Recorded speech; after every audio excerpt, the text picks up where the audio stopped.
Question number 9 है हमारे पास, a child born with opacity of lens of eye, उसके अंदर नॉर्मली क्या है और एम्ब्रोलॉजिकल बेसिस क्या है इस डेवलपमेंट इस डिजीज़ की। नॉर्मली उसके अंदर हमारे पास है कंजेनिटल कैटरेक्ट हो कैसे रहा है कि प्रेगनेंसी के दौरान जब मदर को इन्फेक्शन हुई लाइक रूबेला इन्फेक्शन और मीजल्स, उसकी वजह से लेंस जो है वो रूबेला वायरस से इन्फेक्टेड हुआ और हमारे पास क्या हुआ 4 से 7 वीक के अंदर ये सब कुछ हुआ। प्राइमरी लेंस फाइबर तब बन रहे थे।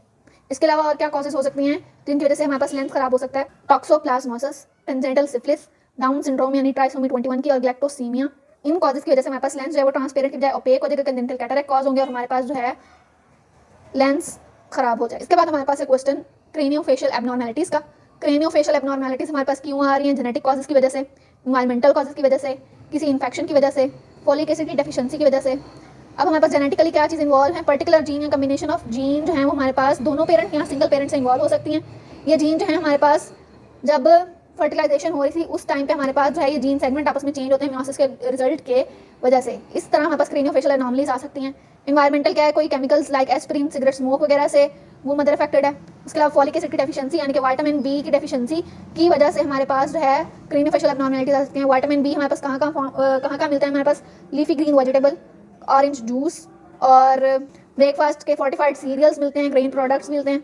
इसके बाद हमारे पास इन सब की वजह से हमारे पास क्रेनियोफेशियल डिफेक्ट्स आ सकते हैं like cleft lip, cleft palate और हमारे पास क्लेफ्ट फेस भी हो सकता है। इसके बाद नेक्स्ट क्वेश्चन है हमारे पास Pierre Robin syndrome. Pierre Robin syndrome जो है वो फर्स्ट आज खराब होने की वजह से हमारे पास पेरी रॉबिन सिंड्रोम आता है। इसके अंदर हमारे पास ये होता है कि लोअर जॉ डिफेक्टेड होता है, क्लेफ्ट पैलेट होता है और साथ में डिफेक्ट होते हैं आइज और एयर्स के।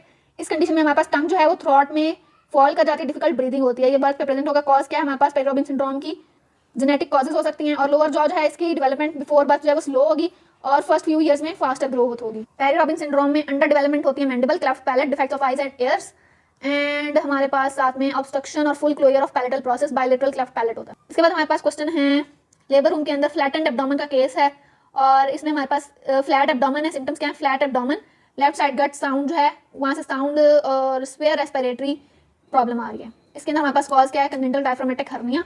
डायग्नोसिस हमारे पास कंजेनिटल डायफ्रामेटिक हर्निया। इसमें ये हुआ है कि हमारे पास एब्डोमिनल कंटेंट जो है वो हमारे पास एब्डोमेन की जगह थोरेक्स में चले गए हैं, हर्निएट हो गए due to failure of pleuroperitoneal membrane to fuse with other component of diaphragm. Reasons क्या हो सकते हैं? हमारे पास कॉमनली जो है लेफ्ट साइड पे प्लूरोपेरिटोनियल मेम्ब्रेन जो होती है वो फ्यूज नहीं करती तो लेफ्ट साइड पे पोस्टोलेटरल साइड पे होता है डिफेक्ट और जिससे एब्डोमिनल कंटेंट जो है वो प्लूरल कैविटी के अंदर चले जाते हैं। वहाँ पे लंग बर्ड्स को कंप्रेस करते हैं जिससे होता है पल्मोनरी हाइपोप्लेजिया। इससे हमारे पास क्या हो गया? एब्डोमिनल कंटेंट एब्डोमेन की जगह चले गए थोरेक्स में, तो फ्लैट एब्डोमेन होगा, पेशेंट ब्रीथलेस होगा, उसे स्वेयर डिस्नी होगा और पेरिस्टाल्टिक बावल साउंड जो है वो फेल्ट होंगी over the left chest, not in the abdomen, और साइनोसिस यानी कि ब्लूनेस ऑफ स्किन होगी। 4 सोर्सेज जहाँ से डायफ्राम डराइव हो रहा है। इसके अंदर हमारे पास आ जाता है septum transversum, pleuroperitoneal membrane, dorsal mesentery of oesophagus, lateral ingrowth from the body wall. इसके बाद हमारे पास क्वेश्चन है न्यूरल ट्यूब कैसे डेवलप करती है? न्यूरल ट्यूब की डेवलपमेंट बतानी है और साथ में स्पाइनल कॉर्ड की और उसकी पोजिशनल चेंजेस बतानी है। न्यूरल ट्यूब हमारे पास 3rd वीक के अंदर एक्टोडर्म जो होती है उसकी पहले थिक प्लेट बनती है, न्यूरल प्लेट, जो कि हमारे पास परमिटिव नोड के जस्ट क्रेनियली बनती है फ्रंट पे। फिर हमारे पास उसके लेटरल रीजन जो है वो एलिवेट करते हैं, लाइक ये प्लेट बनी, फिर उसके जो साइडें हैं वो एलिवेट करके हमारे पास बना देंगी न्यूरल ग्रूव जो है यहाँ से हमारे पास इसके एजेस आपस में मीट करके बन जाएगी न्यूरल ट्यूब। और न्यूरल ट्यूब बनने के बाद जो है हमारे पास क्या होगा कि इसके स्फेलिक और कॉर्डल एंड पे यानी कि हेड वाली साइड पे और टेल वाली साइड पे हमारे पास पोर्स होंगे। इसको हम क्रेनियल न्यूरोपोर कहेंगे, कॉर्डल न्यूरोपोर कहेंगे। ये जो क्रेनियल और कॉर्डल न्यूरोपोर है ये क्लोज हो जाते हैं हमारे पास अबाउट, क्रेनियल न्यूरोपोर जो है वो कॉर्डल न्यूरोपोर से ज़्यादा जल्दी क्लोज होता है। और न्यूरल ट्यूब की साइड्स पे हमारे पास सोमाइट्स बन जाती हैं। 18 to 20 सोमाइट्स की स्टेज पे हमारे पास जो है कॉर्डल न्यूरोपोर जो है वो क्लोज होता है।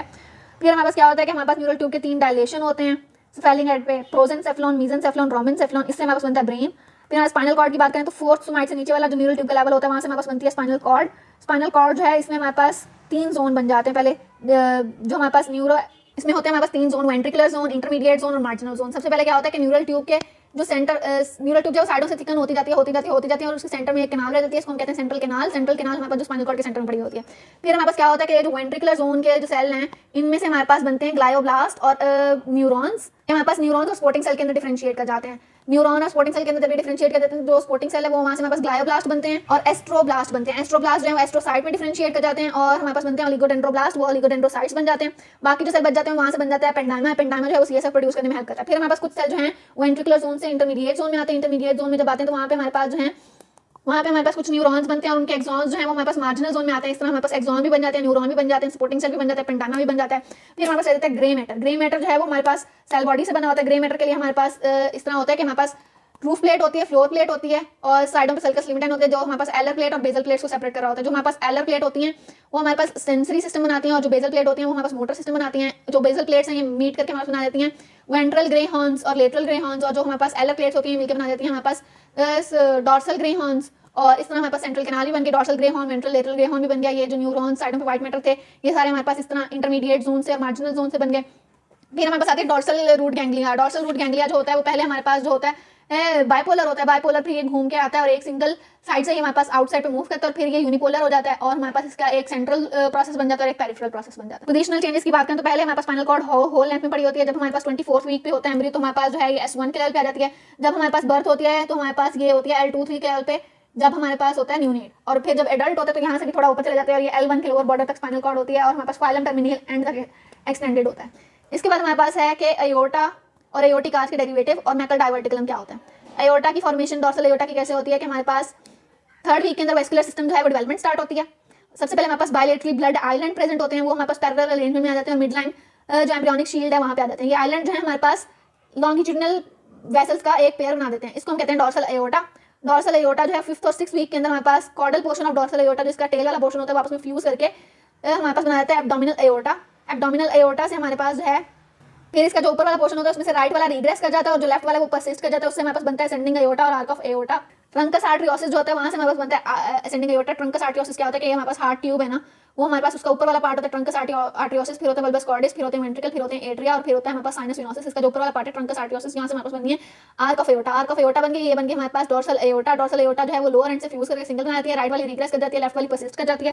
इसके बाद एयोर्टिक आर्च के डेरिवेटिव्स की अगर हम बात करें, जो हमारे पास फर्स्ट पेयर है वहां से मैक्सिलरी आर्टरी आती है, सेकंड पेयर से हमारे पास स्टेपीडियल हायोइड आर्टरी आती है, थर्ड पेयर से हमारे पास कॉमन कैरोटिड और इंटरनल कैरोटिड आती है, फोर्थ पेयर से हमारे पास एयोर्टिक आर्च का पार्ट आता है और लेफ्ट साइड से राइट सबक्लेवियन आती है। लेफ्ट साइड से आती है एयोर्टिक आर्च और राइट साइड से आती है राइट सबक्लेवियन आर्टरी। फिफ्थ जो है वो डिसअपीयर कर जाता है और सिक्स्थ वाली से हमारे पास राइट और लेफ्ट पल्मोनरी आर्टरी और डक्टस आर्टरियोसिस निकलता है। इसके बाद हमारे पास है मैकल्स डाइवर्टिकुलम। मैकल डाइवर्टिकुलम हमारे पास एक कंजेंटल डाइवर्टिकुलम है। ये हमारे पास क्या होता है कि स्मॉल इंटेस्टाइन पे बर्थ में प्रेजेंट होता है और ये हमारे पास vestigial remnant vitello enteric duct का। फेलो इंटेरिक डक्ट हमारे पास क्या होता है कि ये हमारे पास अगर मिडगट है ना, जब ये हर्निएट करती है तो इसके एज पे हमारे पास ना एक डाइवर्टिकुलर सा एक डक्ट प्रेजेंट होती है, इसको हम फेलो इंटेरिक डक्ट कहते हैं, जो कि इसको कनेक्ट कराती है मिडगट को कनेक्ट कराती है अम्बिलिकल वेसिकल से। इसके बाद हमारे पास tetralogy of Fallot. Tetralogy of Fallot के अंदर हमारे पास 4 तरह के कार्डिक डिफेक्ट्स आते हैं। सबसे पहले होता है pulmonary artery stenosis. Pulmonary artery जो कि ब्लड लेके जा रही है लंग्स की तरफ, वो स्टीनोस हो गया, यानी कि उसका ल्यूमेन जो है वो नैरो हो गया या ब्लॉक हो गया। उसके बाद हमारे पास क्या आता है ventricular septal defect. Ventricular septal defect क्यों आता है? अब ये सबसे पहले हमारे पास ये हार्ट है, हार्ट के अंदर ये राइट वेंट्रिकल है, ये लेफ्ट वेंट्रिकल है, ये राइट एट्रियम है, ये लेफ्ट एट्रियम है। यहाँ से हमारे पास ना यहाँ पे पल्मोनरी आर्टरी पड़ी है जिसने यहाँ से ब्लड लेके जाना है लंग्स की तरफ। जब ये स्टीनोज होगी तो हमारे पास क्या होगा कि लंग्स की तरफ ब्लड नहीं जाएगा, ठीक, ब्लड सारा आएगा राइट वेंट्रिकल में। प्रेशर ज्यादा हो गया, प्रेशर ज्यादा होने से हमारे पास ये है इंटरवेंट्रिकुलर सेप्टम, इसमें आएगा डिफेक्ट, ठीक, वेंट्रिकुलर सेप्टल डिफेक्ट हो गया। अब यहाँ पे हमारे पास पड़ी हुई है अयोर्टा, यहाँ पे ब्लड आ गया यहाँ से राइट वेंट्रिकल से लेफ्ट वेंट्रिकल में, लेफ्ट वेंट्रिकल से कहाँ जाएगा अयोर्टा में। अयोर्टा की होगी ओवर राइडिंग, ओवर राइडिंग या डेक्स्ट्रोपोजिशन ऑफ अयोर्टा का क्या मतलब होगा कि ब्लड ज्यादा इधर आएगा तो इसका पोजीशन भी चेंज होगी। फिर हमारे पास क्या होगी कि राइट वेंट्रिकल की हाइपरट्रॉफी होगी। राइट वेंट्रिकुलर हाइपरट्रॉफी इस तरह होगी कि हमारे पास ब्लड जब यहाँ पे बहुत ज्यादा अकोमुलेट होगा तो यहाँ पे इसकी हाइपरट्रॉफी होगी, जिसकी वजह से हमारे पास यहाँ से ब्लड लेफ्ट वेंट्रिकल की तरफ जाना स्टार्ट हो जाएगा। इसके बाद हमारे पास ये है कि पेंडेक्टमी के दौरान हमारे पास इन्फ्लेम्ड फिंगर आई और इलियम के पास हमारे पास इलियल डाइवर्टिकुलम है, ये स्ट्रक्चर का नाम, और इसकी लोकेशन क्या होती है? इसकी लोकेशन होती है इलियल डाइवर्टिकुलम जो है वो इम्फेलो इंटेरिक डक्ट का ना प्रॉक्सिमल पार्ट है, रेमिनेंट फिंगर लाइक पाउच होता है। ये हमारे पास इसके लिए रूल ऑफ 2 होता है। रूल ऑफ 2 यहाँ पे किसी और जुबान मतलब सेंटीमीटर्स में लिखा है, इसको जब इंचेस में कन्वर्ट करेंगे तो रूल ऑफ 2 बनेगा। ये हमारे पास 2 सेंटीमीटर लॉन्ग होता है और 2 फीट होता है फ्रॉम द इलियोसिकल जंक्शन, और हमारे पास ये 2% पीपल के अंदर होता है और 2% जो है वो मेल्स के अंदर ज्यादा होता है। और ये जो है ये antimesenteric border of ileum पे प्रेजेंट होता है। इलियम का एंटी मेसेंटेरिक बॉर्डर मतलब ये है कि इलियम जहाँ से पेरिटोनियम से अटैच हुई है ना मेसेंट्री से, उसके ऑपोजिट साइड वाले बॉर्डर के ऊपर प्रेजेंट हो। इसके बाद हमारे पास है give axis extent and changes with the rotation of midgut. Midgut की रोटेशन के अंदर सबसे पहले ये होता है कि अम्बिलिकल कॉर्ड पे ना मिडगट बाहर आती है, फिजियोलॉजिकल अम्बिलिकल हर्निया इसको कहते हैं। फिर हमारे पास 90 डिग्री काउंटर क्लॉकवाइज जो है ये रोटेट करती है। अब इससे हमारे पास ये होता है कि इसका जो एक क्रेनियल लिम्ब होता है, कॉर्डल लिम्ब होता है, ये क्रेनियल लिम्ब की ग्रोथ की वजह से ना हमारे पास इसकी रोटेशन हो जाती है 90 डिग्री काउंटर क्लॉकवाइज यानी कि एंटी क्लॉकवाइज। फिर ये हमारे पास क्रेनियल लिम्ब जो होता है वो हमारे पास आ जाता है, सबसे पहले क्रेनियल लिम्ब ऊपर होता है, कॉर्डल लिम्ब नीचे होता है। फिर 90 डिग्री एंटी क्लॉकवाइज रोटेशन होती है तो क्रेनियल लिम्ब जो है वो राइट साइड पे आ जाता है, कॉर्डल लिम्ब लेफ्ट साइड पे चला जाता है। फिर 90 डिग्री क्लॉकवाइज रोटेशन होती है जब ये वापस से हमारे पास मूव इनटू द एब्डोमेन करती है तो हमारे पास क्या होता है क्रेनियल लिम्ब डाउनवर्ड आ जाता है, कॉर्डल अपवर्ड आ जाता है। ये होगी 180 डिग्री रोटेशन। फिर फाइनल 90 डिग्री रोटेशन से हमारे पास क्या होता है क्रेनियल लिम्ब जो है वो लेफ्ट साइड पे आ जाता है और कॉर्डल लिम्ब जो है वो हमारे पास राइट साइड पे आ जाता है। मिडगट की रोटेशन ना होने की वजह से यहाँ ये अगर फिजियोलॉजिकल अम्बिलिकल हर्निया खत्म ना हो तो हमारे पास कंजेनिटल एम्फाइलोसील होगा। अगर हमारे पास ये हर्निया खत्म होने के बाद बर्थ के बाद दोबारा से अम्बिलिकल से वापस आ जाए इसको अम्बिलिकल हर्निया कहेंगे। अगर हमारे पास इंटीरियर एब्डोमिनल वॉल नहीं बन रही तो इसको हम कहेंगे गैस्ट्रोक्शीसिस। मिडगट की रोटेशन की एनॉमलीज ये हैं कि हमारे पास यहाँ तो मिडगट की रोटेशन ही नहीं हुई, इससे हमारे पास सब हेपेटिक सीकम एंड अपेंडिक्स होगा, इंटेस्टाइनल एट्रीजिया होगा, इंफाक्शन होगा, गैंग्रीन होगा, बिलियस एमेसिस होगी। बिलियस एमेसिस का मतलब बिलियस वॉमिटिंग। इसके अलावा रिवर्स रोटेशन मतलब होनी एंटी क्लॉकवाइज थी लेकिन क्लॉकवाइज होना स्टार्ट हो गई। इससे हमारे पास क्या होगा कि स्मॉल इंटेस्टाइन लेफ्ट पे आ जाएंगी और लार्ज जो है वो राइट साइड पे आ जाएंगी। सब हेपेटिक सीकम और अपेंडिक्स कैसे था कि हमारे पास अगर सीकम जो है वो इंफीरियर सर्फेस ऑफ लीवर पे एडहेयर कर जाए और एब्डोमेन में रिटर्न करने के बाद तो हमारे पास सब हेपेटिक सीकम और अपेंडिक्स होगा। इसके बाद हमारे पास क्वेश्चन है स्टमक की रोटेशन और एक्सिस जो है और उसका इफेक्ट क्या होता है रोटेशन और डेवलपमेंट ऑफ स्टमक पे और नर्व सप्लाई पे। स्टमक जो है 4th वीक के अंदर फ्यूजिफॉर्म डायलेशन की फॉर्म में बनता है फोरगट में। और फिर हमारे पास क्या होता है कि स्टमक की डॉर्सल और वेंट्रल मेसेंट्री होती है जो हमारे पास इसको अटैच कराए हुए होती है।